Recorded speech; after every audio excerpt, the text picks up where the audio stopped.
कुन ठाउँदेखि आउनुभयो यहाँ थेरापी गर्न इलाम इलाम कुन ठाउँबाट मान्छे के समस्या लिएर आउनुभएको थियो हाम्रोमा मेरो खुट्टा दुख्ने यस्तो कम्बर दुख्ने हजुर अनि त्यहाँदेखि चाहिँ घोल्टो बन्नु पनि नहुने हिँड्नु पनि नहुने दुखेपछि साह्रै सास लिनु पनि साह्रै दुख्थ्यो के गर्न नसक्ने उठेकोदेखि मुनि नै चल्दैन माथि मात्रै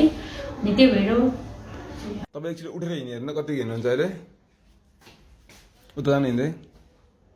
ठिक छैन हिँड्दा ओर्दा कहीँ दुख्ने छ अहिले ल बस्नुहुन्छ तपाईँको समस्या कति वर्ष पुरानो थियो मेरो 2 वर्ष पुरानो 2 वर्ष पुरानो थियो यहाँ थेरापी गरेर तपाईँको ठिक भयो त समस्या हजुर अहिले निकै आराम भएको छ छोरा दुख्दैन तपाईँलाई हिँड्न ओर्न सजिलो भएको छ उठ्न बस्न हजुर उठ्न बस्न अस्तिहरू निकै जाति भएको छ एकचोटि उठि हेर्नु त्यहाँबाट बसी हेर्नु ठिक छ तपाईँलाई हाम्रो उपचार गर्ने तरिका कस्तो लाग्यो त यहाँको राम्रै लाग्यो